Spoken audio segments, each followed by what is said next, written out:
Hello കൂട്ടുകാരെ, എല്ലാവർക്കും സുഖമല്ലേ? സുഖമെന്ന് വിശ്വസിക്കുന്ന കേട്ടോ. എല്ലാവർക്കും ഒരിക്കൽ കൂടി ഫുഡീസ് കിച്ചണിലേക്ക് സ്വാഗതം. ഇന്ന് ഒരു ലഞ്ച് റെസിപ്പിയുമായിട്ടാണ് ഞാൻ വന്നിരിക്കുന്നത്. പാവയ്ക്ക തോരൻ, രസം, ഉണക്കമീനാണ് ഇന്നത്തെ താരം, അതായത് നെത്തോലി കരുവാടാണ്. അപ്പോൾ ആദ്യമായിട്ടാണ് എൻ്റെ വീഡിയോ കാണുന്നവർ ഒന്ന് സബ്സ്ക്രൈബ് ചെയ്ത് ലൈക്ക് അടിക്കണേ. അടുത്തുള്ള ബെൽ ബട്ടൺ കൂടി ഒന്ന് പ്രസ് ചെയ്യണേ. അപ്പോൾ പുതിയ വീഡിയോസൊക്കെ അപ്ലോഡ് ചെയ്യുമ്പോൾ നോട്ടിഫിക്കേഷൻ വരും. അപ്പോൾ ഇന്ന് നമ്മുടെ ഐറ്റംസ് എന്തൊക്കെയാണെന്ന് ഒന്ന് നോക്കിയാലോ. ഐറ്റംസ് എന്തൊക്കെയാണെന്ന് നോക്കിയാലോ. ചോറ് റെഡി ആയിട്ടുണ്ട്, അതായത് നമ്മുടെ സോന മസൂരി റൈസാണ്. പിന്നെ നമ്മുടെ താരം രസം, പിന്നെ പാവയ്ക്ക തോരനാണ്. നല്ല അടിപൊളിയായിട്ടുള്ള ഒരു പാവയ്ക്ക തോരനാണ്. പിന്നെ ഞാൻ പറഞ്ഞതുപോലെ ഇന്ന് എൻ്റെ കറിയിൽ ഏറ്റവും താരമായി നിൽക്കുന്നത് നമ്മുടെ ഉണക്കമീൻ കറിയായ നെത്തോലി കരുവാടാണ്.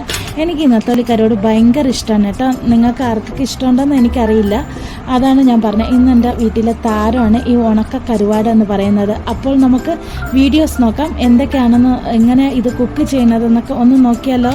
വരൂ.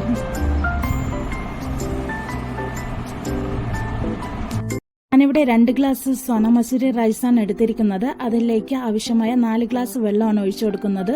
4 ഗ്ലാസ് വെള്ളം എന്ന് പറഞ്ഞാൽ തിളപ്പിച്ച വെള്ളമാണ് ഒഴിച്ചു കൊടുക്കുന്നത്. എന്നിട്ട് കുക്കറിലെ വിസിൽ 4 എണ്ണം. കുക്കറിനുള്ളിൽ സ്റ്റീൽ പാത്രത്തിലാണ് ചോറ് വേവിച്ചെടുക്കുന്നത്. ഹലോ കൂട്ടുകാരെ, അടുത്തതായിട്ട് ഉണ്ടാക്കാൻ പോകുന്നത് ഒരു രസത്തിന്റെ റെസിപ്പിയാണ്. മഴ സമയത്തൊക്കെ ഇങ്ങനെ ഒരു രസം ഉണ്ടാക്കി കുടിക്കാന്ന് വെച്ചാൽ അടിപൊളിയാണ് കേട്ടോ. എല്ലാവരും ട്രൈ ചെയ്യണം. അപ്പോൾ ഇതേ ഒരു ചീനച്ചട്ടി അടുപ്പത്ത് വെച്ചിട്ടുണ്ട്. അതിലേക്ക് കടുക് പൊട്ടിച്ചതിന് ശേഷം വെളുത്തുള്ളി കുറച്ച് കൂടുതൽ ഇടണം. ഞാൻ ഇവിടെ കുറച്ച് എടുത്തിട്ടുള്ളൂ. ഈ രസത്തിന് വെളുത്തുള്ളി കൂടുതലാണെങ്കിൽ മാത്രം ടേസ്റ്റ് ഉള്ളൂ കേട്ടോ. ചെറിയ ഉള്ളി മുറിച്ചതും കൂടി ഇട്ടിട്ടുണ്ട്. അതിലേക്ക് ഫ്രഷായ കറിവേപ്പിലയും ഉണക്കമുളകും ഇട്ട് ഇളക്കി കൊടുക്കുന്നുണ്ട്.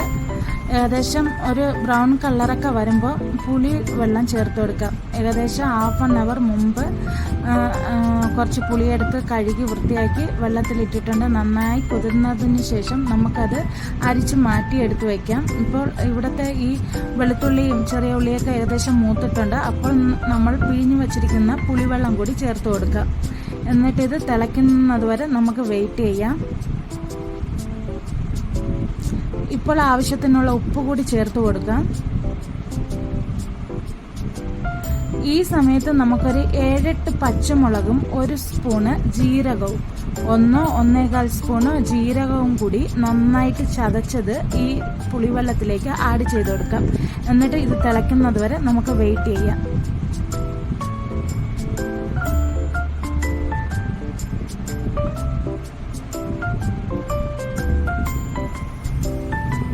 ഏകദേശം നന്നായിട്ട് വെട്ടി തിളച്ചിട്ടുണ്ട്.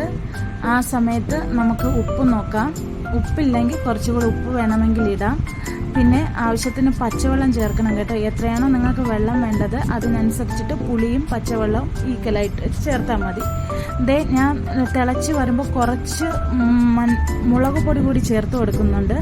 മുളക് പൊടി എന്തിനാണ് ചേർത്ത് കൊടുക്കുന്നതെന്ന് വെച്ചാൽ കുറച്ച് കളർ കിട്ടാനാണ്, അല്ലാതെ പച്ചമുളകാണ് ഇതിൻ്റെ എരിവ് മുന്നിട്ട് നിൽക്കുന്നത്. ഫ്രഷ് ആയിട്ടുള്ള കുറച്ച് മല്ലിയില കൂടി ചേർത്ത് കൊടുത്തിട്ടുണ്ട്. നന്നായിട്ട് തിളച്ചിട്ടുണ്ട് കേട്ടോ. നമ്മുടെ രസം റെഡി ആയിട്ടുണ്ട്. ഇനി സ്റ്റൗ ഓഫ് ചെയ്യാം. സ്വാദിഷ്ടമായ രസം റെഡിയായി കഴിഞ്ഞു കൂട്ടുകാരെ. അടുത്തതായി ഉണ്ടാക്കാൻ പോകുന്നത് പാവയ്ക്കാണ്. പാവയ്ക്ക തോരനാണ്. ഇവിടെ 2 പാവയ്ക്കയും 2 ഉള്ളിയുമാണ് എടുത്തിരിക്കുന്നത്. അത് നമുക്ക് ചെറുതായിട്ട് മുറിക്കാം. ചട്ടി അടുപ്പത്ത് വച്ചിട്ടുണ്ട്. ചൂടായതിനു ശേഷം അതിലേക്ക് വെളിച്ചെണ്ണ ഒഴിച്ചു കൊടുക്കാം. ഇവിടെ വെളിച്ചെണ്ണ ചൂടായിട്ടുണ്ട്. അപ്പോൾ 1 ടീസ്പൂണ് കടുക് പൊട്ടിക്കാം. കടുക് ഇട്ട് കൊടുത്തിട്ടുണ്ട് കേട്ടോ. അതിലേക്ക് പിന്നെ ഉണക്കമുളകാണ് ഇട്ട് കൊടുത്തിരിക്കുന്നത്. ഏകദേശം ചൂടായിട്ടുണ്ട്. ചൂടാവുന്ന സമയത്ത് നമുക്ക് കുറച്ച് കറിവേപ്പില കൂടി ഇട്ട് കൊടുക്കാം. പിന്നെ ഇത് ചെറുതായി മുറിച്ചു വെച്ചിരിക്കുന്ന പാവയ്ക്കയും ഉള്ളിയും കൂടി അതിലേക്ക് നമുക്ക് ചേർത്ത് കൊടുക്കാം. എന്നിട്ട് നന്നായിട്ട് ഇളക്കി കൊടുക്കാം കേട്ടോ. ഏകദേശം ചെറിയ കുട്ടികൾക്കൊന്നും പാവയ്ക്ക തോരൻ ഇഷ്ടം ഉണ്ടാവില്ല, പക്ഷെ ഏറ്റവും നല്ല ഒരു വെജിറ്റബിൾ ആണ് പാവയ്ക്ക. ഏകദേശം ഇളക്കി കൊടുത്തിട്ടുണ്ട്. എന്നിട്ട് നമുക്ക് അതിലേക്ക് കുറച്ച് ഉപ്പ് കൂടി ആഡ് ചെയ്ത് കൊടുക്കാം. എന്നിട്ട് നന്നായി ഇളക്കിയതിന് ശേഷം ഒരു മൂടി വെച്ചിട്ട് മൂടി വയ്ക്കാം. ഇപ്പൊ ഈ ചൂടിൽ തന്നെ അത് വെന്തോളും കേട്ടോ. ഏകദേശം ഹാഫ് വെന്ത് കഴിഞ്ഞിട്ടുണ്ട്. ഇനി നമുക്ക് അതിലേക്ക് ആവശ്യമുള്ള അരപ്പ് തയ്യാറാക്കാം. അരപ്പിന് വേണ്ടി ഞാൻ എടുത്തിരിക്കുന്നത് പച്ച തേങ്ങയാണ്. പച്ച തേങ്ങയും 3 പച്ചമുളകും 1 സ്പൂണ് ജീരകവും ഇട്ട് വെളുത്തുള്ളി എടുത്തിട്ടുണ്ട് കേട്ടോ. നന്നായി ചതച്ച് ഇടുക. അരയാൻ പാടില്ല, അധികം അരയാൻ പാടില്ല. ഒന്ന് ചതച്ചിട്ടിട്ട് നമുക്ക് ഈ പാവയ്ക്കയിലേക്ക് ഇട്ട് കൊടുക്കാം. ഞാൻ പാവയ്ക്ക തോരൻ വയ്ക്കുമ്പോൾ മഞ്ഞൾപ്പൊടി ഇടാറില്ല കേട്ടോ. എനിക്ക് മഞ്ഞൾ ഇഷ്ടമല്ല. മഞ്ഞളല്ല, പാവയ്ക്കയ്ക്ക് ക്യാബേജ് തോരൻ അങ്ങനെയൊക്കെ ഉണ്ടാക്കുമ്പോൾ എനിക്ക് മഞ്ഞൾപ്പൊടി ഇടുന്നത് ഇഷ്ടമല്ല. മഞ്ഞളില്ലാതെ പച്ച തേങ്ങയും പച്ചമുളകും അരച്ച് വെക്കുന്നതാണ് എനിക്ക് കൂടുതൽ ഇഷ്ടം. പച്ചത്തേങ്ങ ഇട്ട് ഇളക്കിയിട്ടുണ്ട്. 1 മിനിറ്റ് മതിയാവും. 1 മിനിറ്റ് നമുക്ക് ഇളക്കി. അടുത്തതായി ഉണ്ടാക്കാൻ പോകുന്നത് ഉണക്ക മീൻ കറിയുടെ റെസിപ്പിയാണ്. അതിലേക്കായി ഞാൻ എടുത്തിരിക്കുന്നത് ഇവിടെ ഉണക്ക നെത്തോലിയാണ്. 3 മണിക്കൂർ വെള്ളത്തിലിട്ട് നന്നായിട്ട് കുതിർത്തിട്ട് ക്ലീൻ ചെയ്തെടുത്തിട്ടുള്ളതാണ്. അതിലേക്ക് 1.5 ടൊമാറ്റോ എടുത്തിട്ടുണ്ട്. 2 മുരിങ്ങക്കായ ചെറുതാണ്, അതുകൊണ്ട് 2 എടുത്ത് 1 എടുത്താൽ മതിയാവും. വലുതാണെങ്കിൽ ഹാഫോ 1 എടുത്താൽ മതി. പച്ചമാങ്ങ കൂടി ഇടുന്നവരുണ്ട്, പക്ഷെ എനിക്ക് പച്ചമാങ്ങ കിട്ടിയിട്ടില്ല. അതുകൊണ്ട് അതിൻ്റെ അരപ്പിനായിട്ട് ഞാനിവിടെ പച്ച തേങ്ങയും മുളക് പൊടിയും മല്ലിപ്പൊടിയും മഞ്ഞൾപ്പൊടിയും ചെറിയ ഉള്ളിയും കറിവേപ്പിലും എല്ലാം കൂടി ചേർത്ത് അരച്ചെടുത്തിട്ടുണ്ട് കേട്ടോ.